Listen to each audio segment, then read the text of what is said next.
Il est l'heure d'ouvrir le kiosque de Thomas Soto. Le casse-tête des retraites, c'est la une de Direct Matin. C'est aussi un peu le mien, ce casse-tête. Comment vous raconter ce qui occupe une très large place dans tous vos journaux ce matin sans vous raser? Alors oui, je pourrais saluer l'effort de présentation de l'Humanité. En une, on voit un clap de cinéma et ce titre, La contestation entre en scène, histoire de rappeler qu'il y aura quand même plus de 180 défilés un peu partout dans le pays tout à l'heure. Je pourrais aussi faire écho à la Provence qui se demande « Entend-on encore la voix des syndicats ?» Mais tout cela me paraît bien convenu. Heureusement, Julie, qu'il y a Maurice et Alain. Maurice et Alain, mais encore. Et on va commencer par Maurice, si vous voulez bien. Il est à la une de La Dépêche du Midi. Maurice, qui en termes de retraite, pousse le bouchon un peu loin. À 90 ans, loin de sucrer les fraises, Maurice vient de s'offrir un saut en parachute, saut à 4000 mètres s'il vous plaît. Wow. Et il a confié au journal avoir ressenti une formidable sensation de liberté. Et puis il y a Alain donc, Alain beaucoup plus jeune, 73 ans. Oui. Il fait lui la une de La République des Pyrénées. Loin d'être inactif, Alain a choisi de construire lui-même son avion pour se lancer dans une traversée de la Manche, sur les traces de Louis Blériot donc. Alain, dont le nom de famille est, je vous le donne en mille Julie, je sais pas. Il s'appelle Alain Jeune-Homme. Ces deux-là voudraient bien prouver, nommé. C'est vrai, voudraient prouver que l'on peut être actif jusqu'à 100 ans, qu'il ne s'y prendrait pas autrement. Et puis sur le site politique d'Europe 1, le lab.fr, c'est Marisol Touraine qui fait la une. La ministre de la Santé qui enterre un peu plus la PMA, la procréation médicalement assistée, pour les couples de femmes homosexuelles. Voilà ce qu'écrit le site internet.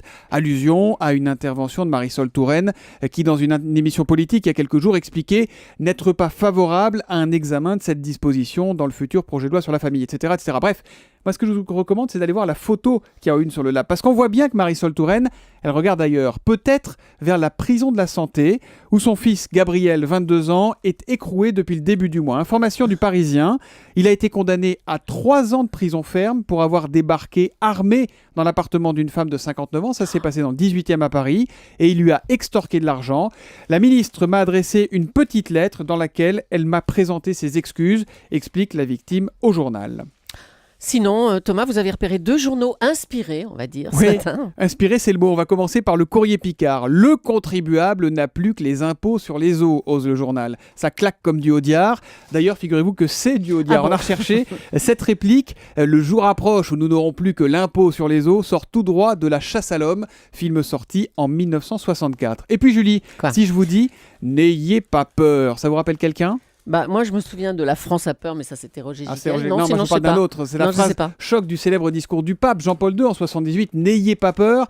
Il l'a prononcé quand il a inauguré son pontificat. « N'ayez pas peur », c'est aussi la une de l'équipe. Avant le match de l'équipe de France face à la Biélorussie ce soir, la situation semble à ce point compliquée pour nos Bleus que le quotidien sportif en appelle donc à Jean-Paul II.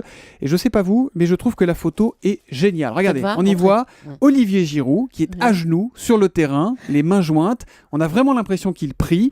Espérons qu'une prière suffira et qu'il ne faudra pas carrément un miracle pour nous qualifier pour la prochaine Coupe du Monde. Espérons. Axel de Tarlet, bonjour. Bonjour N'ayez pas peur de nous dire ce qui a retenu votre attention dans la presse éco ce matin. Et vous avez eu une apparition, celle de Carlos Ghosn. Il prédit une année 2014 record pour l'automobile, c'est dans les Échos. Effectivement, alors année record pour le marché mondial. Il devrait se vendre l'année prochaine 83 millions de voitures dans le monde, en hausse de 3%. Mais ce qui est positif, c'est que ça y est, l'Europe va enfin repartir, nous dit Carlos Ghosn. Après 5 années de baisse, le patron de Renault anticipe un redémarrage du marché européen. Alors certes lent, entre 0 et 1%, mais enfin Carlos Ghosn dit voir le bout du tunnel. Et c'est important quand on travaille dans les voitures de voir le bout du tunnel. Dans le Figaro Économie, un papier étonnant sur les artisans qui, quand ils font des devis maintenant, tiennent compte des PV. Oui, alors on le sait, c'est de plus en plus difficile de se garer en centre-ville, et c'est vrai que du coup les artisans multiplient les amendes. Eh bien, certains, en conséquence, n'hésitent plus désormais à ajouter une ligne sur leur devis, frais de contravention, donc avec une majoration qui peut aller jusqu'à 5 à 7%. Axel, on vous retrouve à 7h10, vous nous parlez de quoi tout à l'heure ? Alors de la taxe à 75% sur les hauts revenus qui finalement va épargner en partie les clubs de football. Mais disons-le, cette taxe, depuis le début, est un sacré boulet pour le gouvernement.